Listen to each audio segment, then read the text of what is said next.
Hallelujah. Holy spirit and Presence TV में आपका स्वागत है।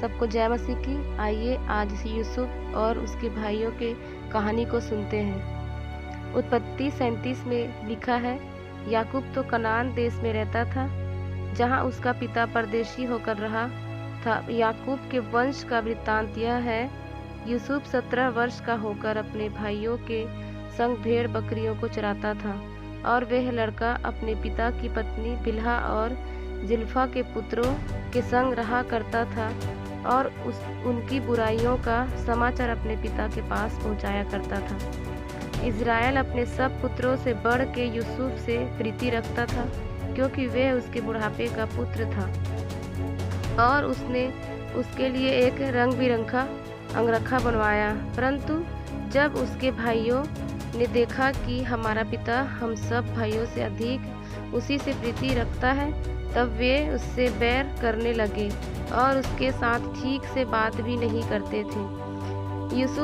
यूसुफ ने एक स्वप्न देखा और अपने भाइयों से उसका वर्णन किया। तब वे उससे और भी द्वेष करने लगे। उसने उनसे कहा, जो स्वप्न मैंने देखा है उसे सुनो।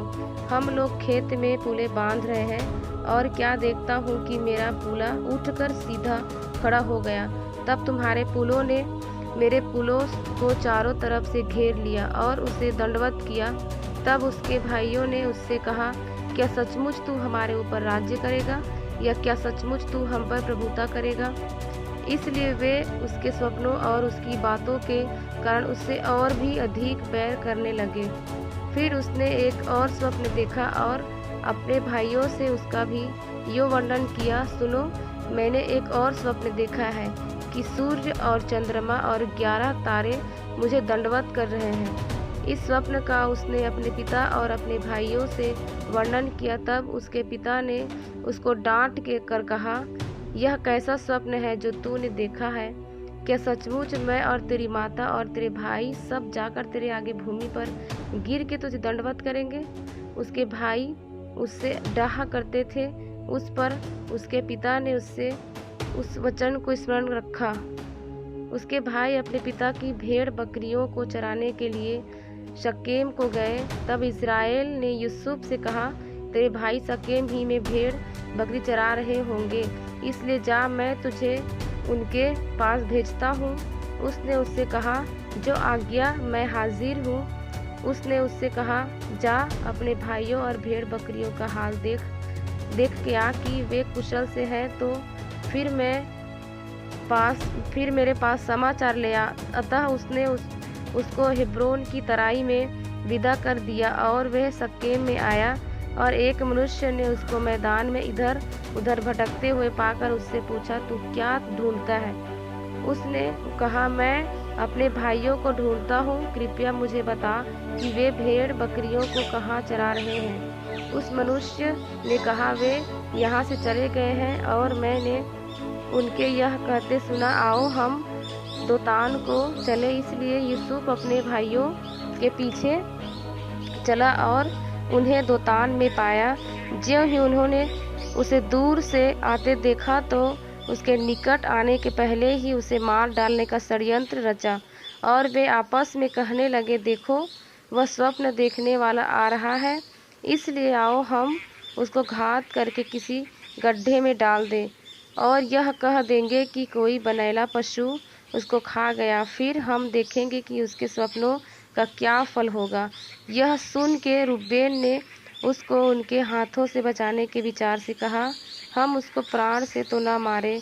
फिर रूबेन ने उनसे कहा, लहू मत बहाओ, उसको जंगल के इस गड्ढे में डाल दो, और उस पर हाथ मत उठाओ। वह उसको उनके हाथ से छुड़ाकर पिता के पास फिर पहुंचाना चाहता था। इसलिए ऐसा हुआ कि जब यूसुफ अपने भाइयों के पास पहुंचा, तब उन्होंने उसका रंग बिरंगा अंगरखा जिसे वह पहने हुआ था उतार लिया, और यूसुफ को उठाकर गड्ढे में डाल दिया। वह गड्ढा सूखा था और उसमें कुछ जल न था। तब वे रोटी खाने बैठ गए, और आंखें उठाकर क्या देखा कि इस्माइलियों का एक दल ऊँटों पर सुगंध द्रव्य, बलसान और गंधरस लादे हुए गिलाद से मिस्र को चला जा रहा था। तब यहूदा ने अपने भाइयों से कहा, अपने भाई को घात करने और उसका खून छिपाने से क्या लाभ होगा? आओ हम उसे इस्माइलियों के हाथ बेच डालें और अपना हाथ उस पर न उठाएं, क्योंकि वह हमारा भाई और हमारी ही हड्डी और मांस है। और उसके भाइयों ने उसकी बात मान ली। तब मिद्यानी व्यापारी उधर से होकर उनके पास पहुँचे। अतः यूसुफ के भाइयों ने उसको उस गड्ढे में से खींच ले के बाहर निकाला और इस्माइलियों के हाथ चांदी के 20 टुकड़ों में बेच दिया, और वे यूसुफ को मिस्र ले गए। रूबेन ने गड्ढे पर लौट कर क्या देखा कि यूसुफ गड्ढे में नहीं है, इसलिए उसने अपने वस्त्र फाड़े और अपने भाइयों के पास लौट कर कहने लगा, लड़का तो नहीं है, अब मैं किधर जाऊं? तब उन्होंने यूसुफ का अंगरखा लिया और एक बकरे को मार के उसके लहू में उसे डुबा दिया, और उन्होंने उस रंग बिरंगे अंगरखे को अपने पिता के पास भेज कर कहला दिया, यह हमको मिला है, अतः देख कर पहचान ले कि यह तेरे पुत्र का अंगरखा है कि नहीं। उसने उनको पहचान लिया और कहा, हाँ, यह मेरे ही पुत्र का अंगरखा है, किसी दुष्ट पशु ने उसको खा लिया है। निसंदेह यूसुफ फाड़ डाला गया है। तब याकूब ने अपने वस्त्र फाड़े और कमर में टाट लपेटा और अपने पुत्र के लिए बहुत दिनों तक विलाप करता रहा। उसके सब बेटे बेटियों ने उसको शांति देने का प्रयत्न किया, पर उसको शांति न मिली, और वह यही कहता रहा, मैं तो अब विलाप करता हुआ अपने पुत्र के पास अधोलोक में उतर जाऊंगा।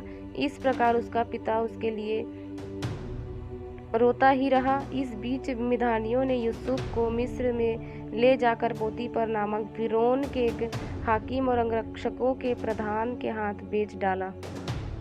जब यूसुफ मिस्र में पहुंचाया गया, तब पोतीपर नामक एक मिस्री ने, जो फिरौन का हाकिम और अंगरक्षकों का प्रधान था, उसको इस्माइलियों के हाथ से, जो उसे वहां ले गए थे, मोल लिया।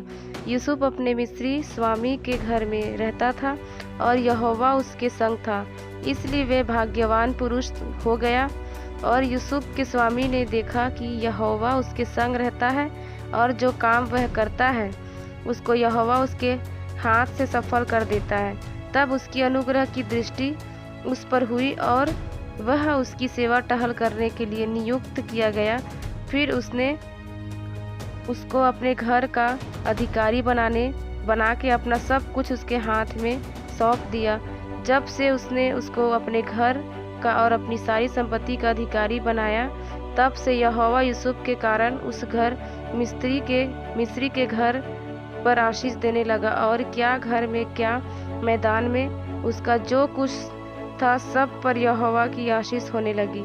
इसलिए उसने अपना सब कुछ यूसुफ के हाथ में जहाँ तक छोड़ दिया कि अपने खाने की रोटी को छोड़ वह अपनी संपत्ति का हाल कुछ न जानता था। कुलपतियों ने यूसुफ से डाह करके उसे मिस्र देश जाने वालों के हाथ बेचा, परंतु परमेश्वर उसके साथ था और उसे उसके सब क्लेशों से छुड़ाकर मिस्र के राजा फिरौन की दृष्टि में अनुग्रह और बुद्धि प्रदान की, और उसने उसे मिस्र पर और अपने सारे घर पर हाकिम नियुक्त किया।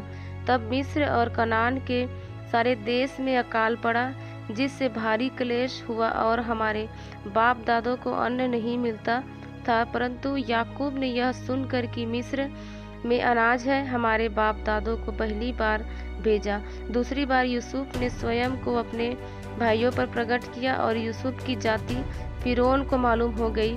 तब यूसुफ ने अपने पिता याकूब और अपने सारे कुटुंब को, जो 75 व्यक्ति थे, बुला भेजा। तब याकूब मिस्र में गया, और वहाँ वह और हमारे बाप दादे मर गए। उनके शव शक्केम में पहुँचाए जाकर उस कब्र में रखे गए, जिसे अब्राहम ने चांदी देकर शक्केम में हमोर की संतान से मोल लिया था। हालेलुया। इस वीडियो को ज़्यादा से ज़्यादा शेयर करें। God bless you. सबको जय।